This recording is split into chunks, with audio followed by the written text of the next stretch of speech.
I'm Adam, and I'm going to review Death Note today. Dan isn't with me because Dan didn't see it, so I watched it on Netflix just the other day, right here actually in my fiance's bedroom, and I figured I'll give it a review, tell you what I thought about it. I guess to start this review off, I guess I'll let you know that I am not a fan. Well, I wouldn't say I'm not a fan. It's just I never watched the Death Note anime or read the mangas or anything like that. I know what it is. I am aware of it. I know the gist of what it's about. So I'm just letting you know that I'm coming from a standpoint where it's like I know nothing about the series. So this isn't going to be a review of someone being like, oh, they got this wrong or they got this right, or it's not going to be that at all. I am judging the movie just on its own merits of what it is because I know nothing about the source material it comes from. So with that out of the way, I guess let's get into Death Note. It's literally about a kid named Light Turner who ends up getting the Death Note. It basically looks like a journal. It says Death Note on it, and he ends up getting it, and he is told by a demon god that he's able to, as long as he knows the person's face, he knows their name, he writes it down in the journal, in any way they want to die, and they will die. He ends up meeting this girl named Mia, who's some girl I guess he has a crush on in high school, and he ends up showing her the Death Note, and they kind of come together and they decide that okay, they're going to use it for good. So they put down the names of serial killers, rapists, criminals, and shit like that, and they decide okay, we're gonna make it seem like they decided to settle on this name Kira. We're gonna make it seem like Kira's doing it, and Kira's gonna be a symbol for good and stuff like that. Because it's explained that they could die however way you want them to die. So if you literally write in the Death Note, that they sing the national anthem before they die, they'll sing the national anthem before they die. So what they do is they start, I guess, writing in that these people who end up dying either shout the name Kira or write it on a wall or something. So that's what it's about. It's about them killing all these people and making it known that some presence named Kira is killing everybody. And they're doing this, I guess, in the hopes to, I guess, do good, but it's more like they just want the power of being like worship almost like they're gods.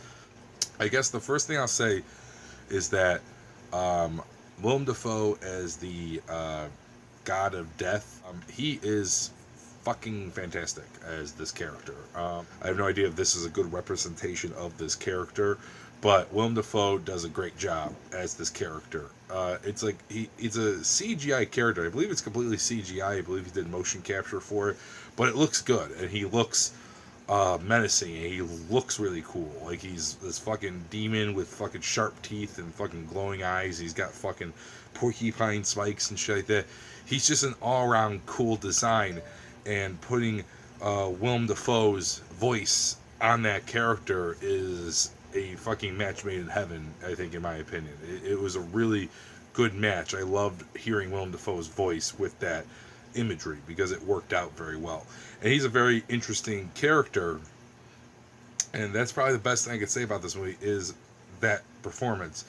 Because everything else I'm about to say is kind of either meh or it's a downfall for the film. And I guess I'll start off by saying that the biggest problem that I had with the movie is the character development.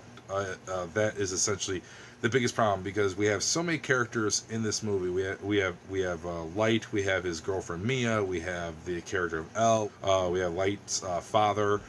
And this movie is like an hour and a half, and essentially it feels like all these characters that are in this movie, like we're just scratching the surface of them.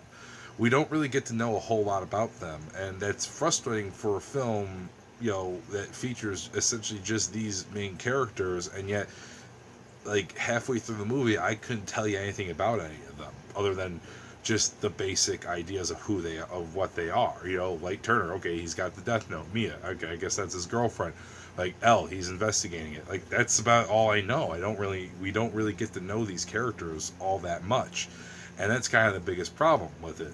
It moves really fast. The film is not slow paced at all. If anything, the film is a little too fast paced, and if anything, the movie needed some scenes of us like where we could kind of sit down, digest, and get to know these characters. But instead, the film just kind of keeps going and going and going, and normally I like a fast-paced movie. Normally I like a movie that is fast-paced, that doesn't drag. But this was the type of movie where it's like it's a little too fast-paced to the point where it's like I need to stop a little bit just to get to know these characters, so that way, I could figure out if I like them, if I care about them. And that was the biggest problem, because as the movie went on, like, I knew nothing about Light. I knew nothing about him. Like, he gets the death note, he starts killing people, and it's like, I don't know. Is he good? Is he evil? What is he? Is he a fucking god? Is he just egotistical? Does he want to be a god? Does he just want to do good? Is it just shades of gray? It's never really clear. You never really get to know him that well to make those judgments on him. It's really weird to explain. And then the character of Mia, which is his girlfriend, who shows up, and essentially, to me, adds nothing to the movie. I don't get her. I don't know what she's all about. By the end of the movie, I still have no clue. It's very unclear. Is she with Light because she actually loves Light, or is she with Light just because she likes the Death Note? It's never really made clear. And by the end of the movie, when you think the movie's going to answer that question, it really doesn't. It doesn't answer it at all. And then the character of L, who's somewhat interesting because he's this like young kid. He's not a kid. I think he's like maybe his early 20s, but he's a young man, and he is investigating the Kira murders. And the whole idea is he is figuring out who Kira is, and he's putting the pieces together. He's trying to figure out this whole mystery, and he's a character who seems like he could be really interesting. But the thing is that as the movie goes on, we know nothing about him. The movie does not give us any more than, again, just scratching the surface of him, because we know very little about him. All I know is that we know very little about L, and the little bit we're told about him seems interesting, but the performance that the actor gives and the dialogue and all the scenes that they have L in just aren't very interesting. He just comes off like I don't want to say he comes off stupid, but he just doesn't come off very smart. He doesn't come off like the world's greatest detective. The movie focuses a lot on Light and Mia's relationship, and this is a relationship, I kind of explained already, it just isn't very good. The chemistry between these two is not very good. I don't care about it. Again, Mia as a character is just not very interesting, and the actress does not do a fantastic job in making her interesting. The relationship that is interesting, though, that I really wish that they would have focused more on, is the relationship between Light and the demon god of death. I really wish they would have focused more on those two, because even though we do get scenes of them together and them conversing and then talking, we do get some scenes of that, but it's not a lot. And it's their relationship that I would have liked them to have focused on a lot more than him and Mia, because him and Mia, it's not a very interesting relationship. It doesn't really go anywhere. It's not very clear in what exactly it is. And then even like Light's relationship with his father, which is something that they spend a lot of time on, either doesn't really make a whole lot of sense. And then there's the combination of Light and L, which also isn't very good, and it just doesn't captivate you, doesn't hold your attention. It's just kind of boring, or just kind of thrown in there and not very well written. Other than that, some goods about the movie. I think the special effects are really good. There's there's death scenes. There's a lot of gore in the movie.